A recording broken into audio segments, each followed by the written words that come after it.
If you like the look of that short sequence, you'll be just as surprised as I was by how easy it is to achieve it using Dehancer Pro. And if you like that photo at the end, just leave a message, comment, print down below.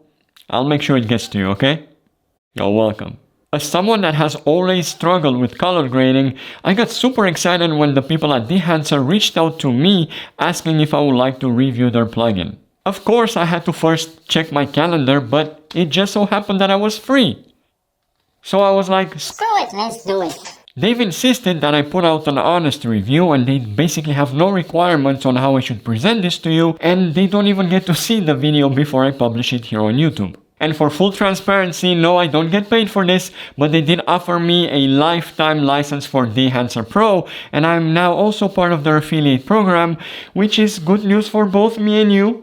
Why? Because you get 10% off on every single plugin they have on their website. And guys, this is a great deal because it doesn't matter if you edit in DaVinci Resolve, Final Cut, or Adobe Premiere Pro and After Effects, you have some choices over here. Except for the mobile app, which is a subscription in itself, you have pretty much all these options. If you want this film emulation for Photoshop and Lightroom and Capture One, you can get 10% off on every single one of these. So you can use code ALEXTENE at checkout to help me help you, helping me helping you. This way you save some money and get to support my channel. Thanks. My recommendation for you is to first of all sign up for the free trial. You got 2 weeks to try this out and see if you like using it. And second, scroll down to see all of these features to really understand what they are and how you can use them, because maybe you're not familiar with what does halation and bloom and film grain mean.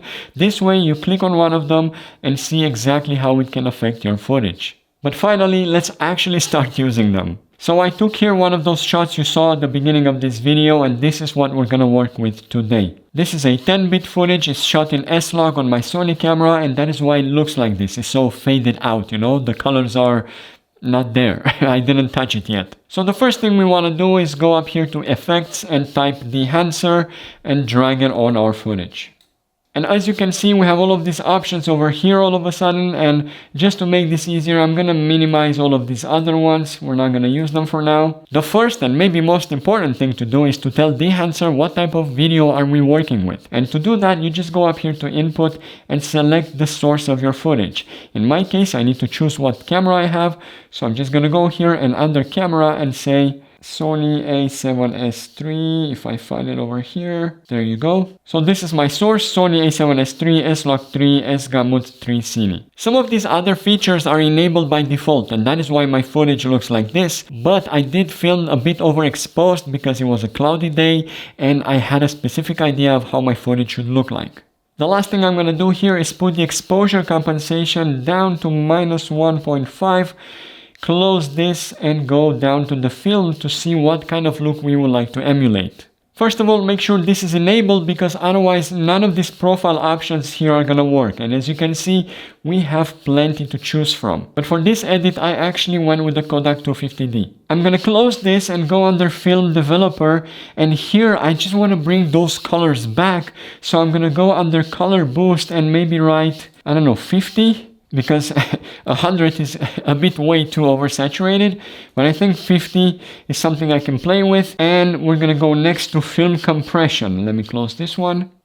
Now, I haven't actually used it in my footage. I've disabled it, and that was just a subjective decision, but you can use it in yours. You can just enable it here. And for example, if you have a blown out sky, you can play with the tonal range here to just maybe, you know, play exactly and get it where you want. The more you play with these dials, the more you understand what it does to your footage. If we close this and go to expand, this is basically like playing with your whites and blacks. So the only thing I wanted to do here is add a little bit of black and maybe a bit of white. And that's getting closer to what I want to achieve. Awesome, now let's go down to print. Those of you that have printed film before will know exactly what this option means here under profile, but it just takes it a bit further from the digital look and applies it a film look in case your footage was to be printed, if that makes sense. Because that's what these are, they are print looks. They emulate a specific style. But for my video, I just chose linear. And I think it's pretty hard to go wrong with these values over here because at the end of the day, it's your artistic choice unless you go overboard with all of them. But I put the white to 2 and the total contrast 10. Color density up to 50 and I let the saturation at 100. Again, you can play with this as much as you want. On the print you have color head, and the only reason I didn't do anything over here is because I already liked the image as it is. But there's a lot of room to play with over here, guys. If you enable it and then play with these values, you can see you can affect the tone of your shadows, obviously the midtones, the highlights. This can give a whole nother look to your footage just by changing 2 or 3 values. Okay, let's go down to film grain because I really like this one. This is so cool because it's not just some overlay you can slap on your footage, but it's actually burnt on your footage. Just zoom in on your subject to see exactly how this can affect your footage. Look, if I go with 8mm ISO 50, it gets even grainier. And of course, if I go with the ISO 500 at 65mm, it gets a bit less grainy, but a bit more dense, so to speak.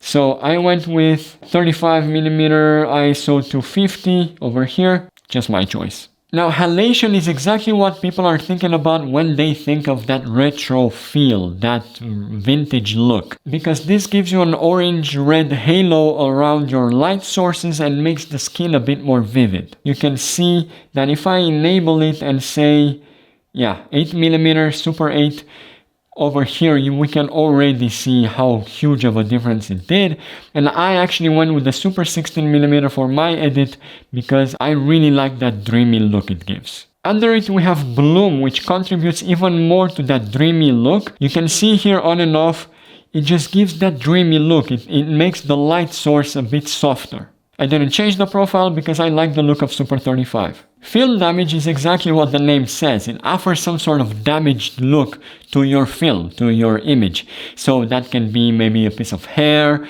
maybe some scratches on the film. I didn't want to add this to my footage, but for sure there's a time and place to use this. So just so you see what it does, I'm going to enable it and go with 8mm because this is very obvious. And I'm going to play it for you from the beginning. There you go. I'm sure you can already recognize this image. I'm sure you can already hear the film breath is also something I haven't used on my footage, but it's also something pretty interesting to use. Again, there's a time and place for this, but look what it does. If I enable it and say 8mm, you can see it kind of plays with the white balance going on and off, back and forth to warm and cold. If you can see it here on the sky, just focus your vision here. I definitely see myself using this. Gate weave over here acts pretty much like a camera shake, which is pretty cool because it can be as subtle as you want. So let me enable it to show you. I went with the 35mm, but again I'm going to go with the 8mm just to show you what it does. This is a bit overdone. I can see this in maybe black and white footage. I went with the 35mm because I didn't want that shake to be too obvious. I feel that overscan gives the cherry on top to the look we're trying to achieve. If I enable this, you will see that this basically emulates the ratio of those old film looks. You can even see some of the perforation of the films on the left and right of it, but of course you have more options with, for example, Ultra 16mm, the one I went for. You can see what it does to your footage. These film perforations over here, you can turn off by just going over here and just say off. If you tick off the static gate, you'll see it makes your edges animated. And that's actually the only thing I did here under overscan. And these are pretty much all the settings I've done to achieve this look on my footage. The last thing to mention is that you can use all of these settings in your next project, save them as a LUT by going under LUT generator and hitting export LUT. It's really cool that you can do it so easily. And there you go, in a couple of minutes we managed to achieve this look. I think it's very easy to see how powerful this tool can get. To be honest, the only downside I think is the price tag. But then again, this is the Pro version. Remember, if you like only a few of these features, you can buy some of the other plugins and still get a 10% off discount with code ALEXTENE at checkout. But with that said, please like this video and subscribe to the channel if you haven't already. I'm Alex and I'll see you in the next video. Ciao!